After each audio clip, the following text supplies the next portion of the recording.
بھارتی قیادت کا بیانیہ امن کا نہیں بلکہ دشمنی کو ترجیح دینے والا ہے۔ ترجمان دفتر خارجہ کی جانب سے جاری بیان میں کہا گیا ہے کہ بھارت کے پاکستان میں دہشت گردی کی معاونت کے شواہد موجود ہیں۔ کھوکھلے بیانیے اور توجہ ہٹانے کی کوشش سچ کو چھپا نہیں سکتی۔ پاکستان امن کا خواہاں ہے مگر اپنی خود مختاری کی دفاع کے لیے پرعزم ہے۔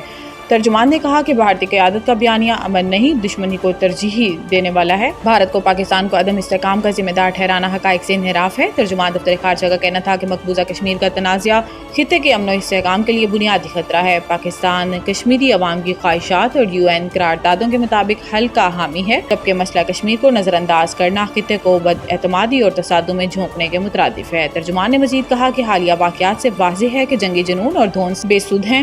بھارت دھمکیوں، غلط بیانی یا طاقت کے ذریعے اپنے مقاصد حاصل نہیں کر سکتا۔ جنوبی ایشیا میں پائیدار امن کے لیے سنجیدگی، برداشت اور مسئلے کی اصل جڑ کو سمجھنا ہوگا۔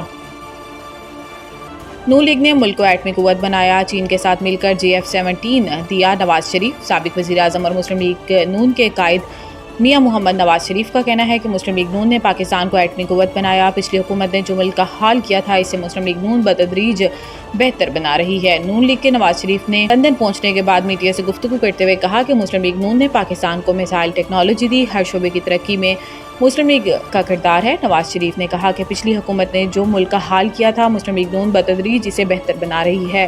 ملک کے حالات بہتر ہو رہے ہیں، معیشت بہتر ہو رہی ہے۔ سابق وزیر اعظم کا کہنا تھا کہ لوگ کام کو ووٹ دیتے ہیں، سیاست کے ساتھ ساتھ کام بھی ہونا چاہیے۔ نواز شریف نے کہا کہ ہمارے زمانے میں 4 سال تک روپیہ مستحکم رہا، شرح نمو 7 کو چھو رہی تھی۔ مسلم لیگ نون نے پاکستان کو ایٹمی قوت بنایا، چین کے ساتھ مل کر JF-17 بنائے۔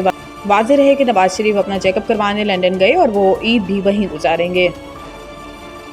قربانی کی کھالیں صرف چیریٹی کمیشن سے رجسٹرڈ اداروں کو دیں، محکمہ داخلہ پنجاب نے کالعدم تنظیموں اور ان کی ذیلی اداروں کی فہرست جاری کرتے ہوئے ہدایت کی ہے کہ شہری ان کالعدم تنظیموں اور ان کے ذیلی اداروں کو قربانی کی کھالیں نہ دیں۔ ترجمان محکمہ داخلہ نے کہا کہ انسداد دہشت گردی ایکٹ 1997 کے تحت کالعدم تنظیموں کی معاونت جرم ہے اور کالعدم تنظیموں کی امداد کرنے والے قانون کے شکنجے میں آئیں گے۔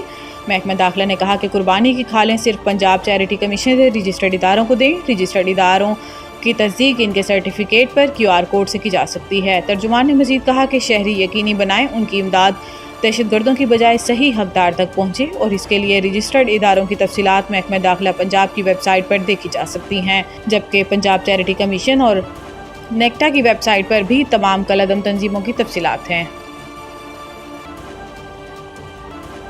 بجٹ میں پیٹرول سمیت ہر قسم کی نقد خریداری پر اضافی رقم لینے کی تجویز۔ ذرائع FBR کے مطابق بجٹ 2025-26 میں نقد خریداری کی حوصلہ شکنی پر مبنی تجاویز فائنانس بل کا حصہ بنانے کا فیصلہ کیا گیا ہے۔ ذرائع کا بتانا ہے کہ پیٹرول پمپ سے نقد تیل خریدنے پر 3 روپے تک اضافی وصولی کی تجویز زیر غور ہے۔ اس سے پیٹرول پمپ پر ٹیکس چوری اور ملاوٹ پر قابو پانے میں مدد ملے گی۔ پیٹرول پمپس پر نقد کے ساتھ ڈیجیٹل ادائیگی کے اقدامات بھی کیے جائیں گے۔ QR code, debit, credit cards اور موبائل ادائیگی کے اقدامات کیے جائیں گے۔ ذرائع FBR کا کہنا ہے کہ مینوفیکچررز اور درآمد کنندگان نقد فروخت پر اضافی 2% ٹیکس لے سکیں گے۔ اس تجویز کو قابل عمل بنانے کے لیے کارپوریٹ سیکٹر کے ساتھ متعدد اجلاس ہو چکے ہیں۔ دکانوں پر نقد خریداری پر بھی اضافی ٹیکس عائد کرنے کی تجویز زیر غور ہے، جبکہ ریسٹورنٹس پر پہلے ہی کارڈ سے ادائیگی پر